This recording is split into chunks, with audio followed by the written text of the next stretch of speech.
వాలంటీర్లకు వలేస్తున్నారు. నేను 15 రోజుల క్రితం చెప్పా, వీళ్ళకి ఏదో అవార్డులు అన్నీ పెడుతున్నారు, మళ్ళీ స్పెషల్ అయ్యి అదేదో ప్రైవేట్గా పెడతారని చెప్పి నాకు ఇన్ఫర్మేషన్ వచ్చింది.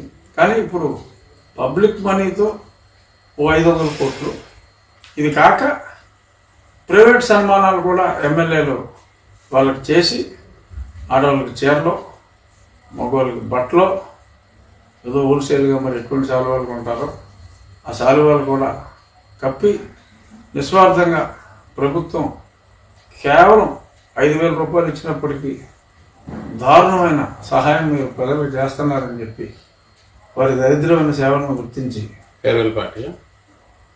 అంటే సన్మానం చేసి, మరి ఎలక్షన్ కమిషన్ వీళ్ళని వాడుకోనివ్వదు కాబట్టి ఒక 2 నెలలు వీళ్ళు సైడ్ అయ్యి పూర్తి నిజంగా ఒరిజినల్ మాస్క్ తీసేసి, వాలంటీర్ మాస్క్ తీసి పార్టీ పనే డైరెక్ట్గా. మరి 2 నెలల వాళ్ళు పోతే మరి పెన్షన్లు ఎవరు ఇస్తారు సార్?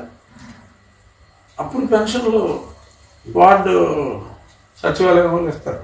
వీళ్ళు ఇవ్వాల్సిన పనేమీ లేదు, అసలు పెన్షన్ ఇవ్వడేమో ఈ 2 నెలలు డబ్బులు లేవని, వాలంటీర్లు ఎవరు సర్వీసులో లేరని ఏం చేస్తారో. కానీ పెన్షన్ వరకు వార్డు మెంబర్లు ఉన్నారు కాబట్టి, వార్డు మెంబర్లు అంటే వీళ్ళు సచివాలయంలో ఖాళీగా ఉన్నారు కదా, ఒక్కో సచివాలయానికి 11 మంది, వాళ్ళు ఇచ్చుకుంటారు అనుకుంటా. వీళ్ళు పూర్తిగా పార్టీ పని కోసం వాలంటీర్లందరినీ వాడుకోబోతున్నారని చెప్పి సమాచారం. అంటే మనీ డిస్ట్రిబ్యూషన్లో ఇటువంటి వాటికి బహుశా వాలంటీర్లు వాడుకుంటారనుకుంటా. ఎవరైతే వాలంటీర్లు ఆ కార్యక్రమంలో పాల్గొంటారో వారి పేర్లు అన్నీ తీసుకుని తక్షణం రేపు ప్రభుత్వం మారిన వెంటనే వాళ్ళందరూ ఉద్యోగం నుంచి తీసివేయబడతారు.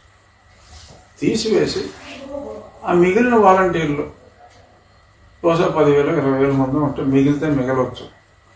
ఆ మిగిలిన వాలంటీర్లు నిజమైన వాలంటీర్లుగా గుర్తించి వారి సేవల్ని తగు జీతంతో బహుశా నా ఉద్దేశంలో రేపు రాబోయే ప్రభుత్వం ఎవరైతే నిజమైన వాలంటీర్లు ఉంటారో, వైసీపీ తొత్తులు కాని వాళ్ళు, ప్రజలకే సేవకులుగా ఎవరైనా ఒకవేళ ఉంటే, అంటే 99% మా వాళ్ళే అని చెప్పి ముఖ్యమంత్రి గారు కూడా చెప్పాడు.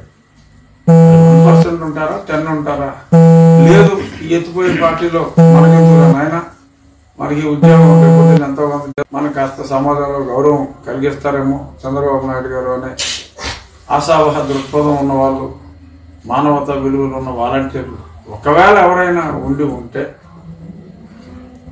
మరి వాళ్ళు ఈజీగా ఐడెంటిఫై అవుతారు. ఆ ఊళ్ళో ఈ యథా పనుల్లో పాల్గొనే వాళ్ళు ఎవరైనా ఉంటే డెఫినెట్గా అటువంటి వాలంటీర్లు, అంటే ఇప్పుడు ఎవరికైతే సన్మానం చేశారో వాళ్ళని ఎత్తేయచ్చు. శాలువాలు కప్పించుకుని సన్మానం చేసిన బ్యాచ్ని మొత్తం ఎత్తేయచ్చు. ఎవరైనా నాకు నీ సన్మానం వద్దురా బాబు, నాకు నీ శాలువా వద్దు అని ఎవడైనా నిజాయితీగా ఉండి నిష్పక్షపాతంగా నేను నీ డబ్బులు పంచే కార్యక్రమం, నీ పార్టీ కార్యక్రమాల్లో నేను పాల్గొను, ఏ పర్పస్ కోసం నన్ను తీసుకున్నారో అదే, అంటే అఫీషియల్ తీసుకునే పర్పస్ పార్టీ పనికే, అఫీషియల్గా మీరు కాగితం మీద ఏం చూపెట్టారో దానికి మించి నేను చేయను అనే సిన్సియర్ పీపుల్ ఎవరైనా ఉండి ఉంటే వారిని మటుకు తప్పకుండా వారిని గౌరవిస్తామని పెద్దలు చంద్రబాబు నాయుడు గారు కూడా మొన్న స్పష్టంగా చెప్పడం జరిగింది. డెఫినెట్గా మరి వారి మన్ననలు అందుకున్న వాళ్ళకి బంగారు భవిష్యత్తు ఉంటుంది, లేని వాళ్ళకి రాబోయే రోజుల్లో యువజన శ్రామిక రైతు కాంగ్రెస్ పార్టీకి పట్టబోయే గతే పడుతుందని చెప్పి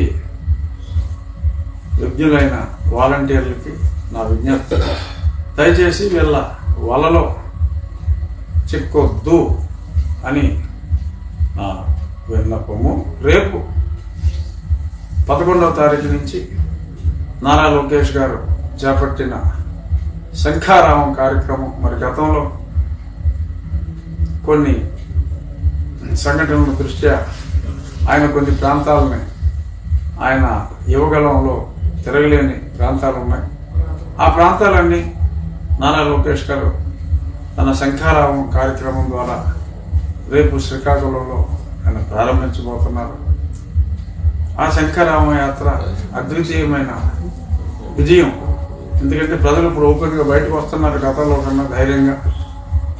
యువగలాన్ని మించి ఈ శంఖారావం కార్యక్రమం విజయవంతం కావాలని చెప్పి మనస్ఫూర్తిగా కోరుకుంటూ రాబోయే రోజుల్లో లోకేష్ గారు ఎక్కడికి వెళ్ళినా అద్వితీయమైన ఆదరణ, గతంలో ఉన్న ఆదరణ కన్నా మించిన ఆదరణతో ఆయన ముందుకెళ్తారని చెప్పి, వెళ్ళాలి అని చెప్పి మనస్ఫూర్తిగా ఆకాంక్షిస్తూ